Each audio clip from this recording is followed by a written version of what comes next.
मांग लो ये मन्नत कि फिर यही जहां मिले, मांग लो यही मन्नत कि फिर यही जहां मिले, वही गोद फिर वही माँ मिले। नमस्कार जी, happy mother's day all of you. आप सभी को माँ की ममता की ढेर सारी शुभकामनाएं। कल मदर्स डे है, तो आप सभी को ढेरों शुभकामनाएं जी, माँ की ममता के लिए। और माँ एक ही के लिए ही नहीं, जिसे हमें मतलब जन्म लिया जिससे, उसी के लिए नहीं, सासू माँ के लिए भी बहुत बहुत बधाइयाँ। ये दिन उनके लिए भी सेलिब्रेशन वाला हो, उनके लिए भी मुबारक हो, क्योंकि माँ में तो कोई अंतर नहीं होता जी। एक जब जो हम रोते हुए दुनिया में आए तब उसने संभाला, और एक जब हम रोते हुए ससुराल गए तो सासू माँ ने गले से लगाया। इसलिए माँ का तो दोनों का ही उपकार है हमारे ऊपर, हम उन्हें नहीं भूल सकते जी। एक ने हमें जन्म दिया तो दूसरी ने मतलब जीने का सहारा दिया हमें जीवन साथी के रूप में। तो एक हमारी नखरे उठाती है तो दूसरा हमें इस दुनिया में जो जैसे कठोरता जो भी है उसे समझने का मौका देती है हमें, कि मतलब इस दुनिया में चंचलता ही नहीं है, हमें सभ्य बन के भी रहना है। और जो माँ है उसने हमें विदा कर दिया जी 20-22 साल रख कर, पर जो हमारी सासू माँ है उसके पास हम अपने अंतिम पड़ाव तक रहेंगे जी, अंतिम सांस तक हम अपनी सासू माँ के पास रहेंगे। तो इनमें कोई अंतर नहीं है, दोनों हमारी माएँ हैं, हमारे लिए दोनों ही पूजनीय है और होनी भी चाहिए भाई। तो हमें दोनों का ही सम्मान बहुत अच्छे तरीके से करना है, और सेलिब्रेशन भी इनके साथ है, इन्हें भी मुबारक है भाई, दोनों ही माँ को।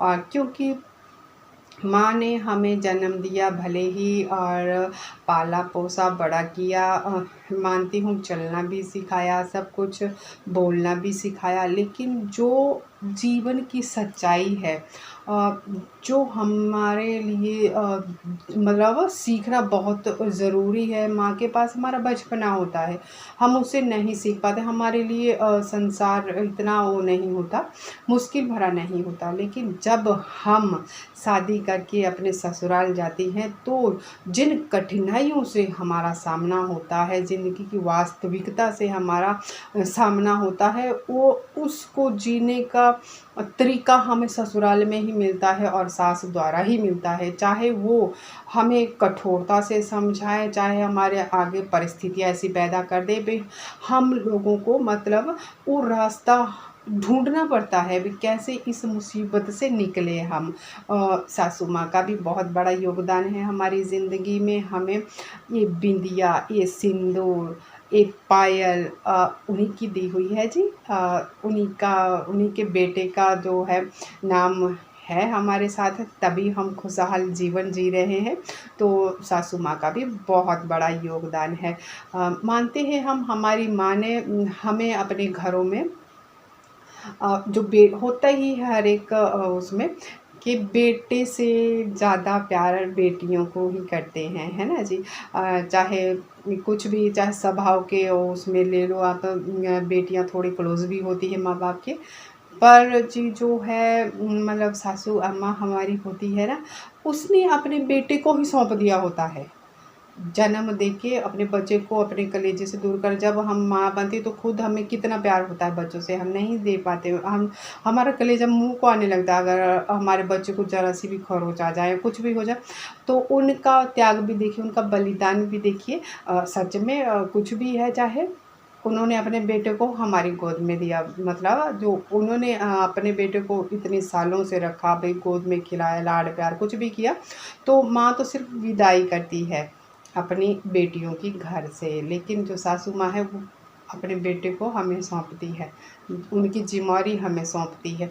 तो दोनों का योगदान इक्वल है जी। हाँ, मैं मानती हूँ कुछ मुद्दों पे अब मतलब ये रिश्ते बदनाम भी हो चुके हैं कि सास बहू की लड़ाई ये वो, चाहे आप सीरियल में देख लो चाहे कहीं भी देख लो। लेकिन बस थोड़ी सी समझदारी अगर हो बेटे में भी, और बहू भी आजकल पढ़ी लिखी है तो थोड़ा सा अपना दिमाग लगा ले तो बहुत हद तक हम मतलब इनका निवारण कर सकते हैं। एक ने बोला एक चुप हो गया, है ना जी। और कई बार ऐसा भी होता है, परिस्थितियाँ मतलब बहुत ही वो हो जाती हैं तो हमें कुछ ना कुछ मतलब हो ही जाते हैं खटपट, भाई संसार है ये। पर अगर थोड़ा सा उससे चले तो संयम से रख कर तो बड़ी से बड़ी समस्या का हल निकल जाता है। यूं ही बदनाम होने को नहीं है जी ये रिश्ते, क्योंकि बोला भी जाता है हमें कौन मार सकता है, हमें किसने मारा। हमें तो बोलते हैं ना कि हमें जो है तबाह करने वाले भी अपने थे और हमें जलाया भी अपनों ने। तो क्या बोलो, अपने ही करते हैं जो भी करते हैं, ऐसा नहीं है। तो मैं यही कहूँगी कि हमें ये रिश्ते बड़े नाजुक होते हैं। इनसे दोनों में ही समझदारी रखनी पड़ती है, बहू को भी और सास को भी। बोलते हैं ना कि बहू बेटी नहीं बन सकती, लेकिन कहीं ना कहीं मैं बोलती हूँ तालमेल दोनों में होना चाहिए। ताली दोनों हाथ से ही बजती है। अगर हम, बहू को भी मैं बोल रही हूँ और सास को भी बोल रही हूँ, दोनों को ही है ये। अगर हमें बेटी बन के रहना है तो हमें सास की कड़वी बातें भी सहनी पड़ेगी। उन्हें जैसे हम अपनी माँ की बात एक कान से सुनते थे दूसरे से निकाल देते थे, वैसे ही सासू अम्मा की भी करनी है। मतलब हमें गुस्सा नहीं करना है, उनकी बातों का हमें गुस्सा नहीं करना है। जैसे हम अपनी माँ के पास मस्त रहते थे, बोल दिया कोई बात नहीं, थोड़ी देर में हम वैसे ही माँ के साथ हो जाते थे। तो बस वही यहाँ भी अपनाना पड़ेगा कि हमें उनकी बात का, चाहे उन्होंने कैसे भी लियो, मतलब जहाँ तक हम टाल सके उसको तो हमें ऐसा ही करना है। उनकी बातों का बुरा नहीं लगाना है, हम सीने में दफना नहीं देना उन बातों को। बस यहाँ से सुना यहाँ से निकाल दिया, तभी बात बन सकती है। और जैसे सासू माँ है, बेटी, जैसे हम अपनी बेटियों की गलती पे मतलब हमने गुस्सा नहीं होते, उन्हें समझाते हैं या हमें बुरा नहीं लगता है। पर हम कई मुद्दों पर हम, जो बहू से कुछ भी होगा तो हम बवाल कर देते हैं घर में, ऐसा नहीं होना चाहिए जी। वो भी किसी की बेटी, उन्हें समझाइए और अपने धैर्य रखिए अपने मन में। बेटी आपकी है चाहे किसी और की है, अगर हमने बेटी मानना है तो उसे भी ऐसे ही रखना पड़ेगा जैसे हम अपनी बच्ची को रखते हैं। उनकी चाहे वो कितनी भी गलती कर दे हमें बुरा नहीं लगता। अगर ये रवैया दोनों अपना ले, सास भी बहू भी, तो मैं बोलूँ काफ़ी हद तक लड़ाइयाँ अपने आप ख़त्म हो जाएगी। प्यार प्रेम तभी पनपेगा हम लोगों में। संसार संसार है, हर एक घर की कहानी है जी, मेरी आपकी ही नहीं है। पर हम कुछ हद तक इसे कम ज़रूर कर सकते हैं। मन में कोई बात नहीं रखनी है, अगर बुरी लगे तो आपस में बैठ के ही सुलझा लीजिए। तभी ये दिन हम जैसे अपनी माँ के लिए फ़ील करते हैं वैसे सासू माँ के लिए भी ज़रूर फ़ील करेंगे। मेरा संदेश यही है, माएँ हमारी दोनों आदरणीय है और दोनों का ही उपकार है हमारे जीवन पे। हम इन उपकारों को हम नहीं चुका सकते, तो बस उन्हें आदर सत्कार से नमन है हमारा।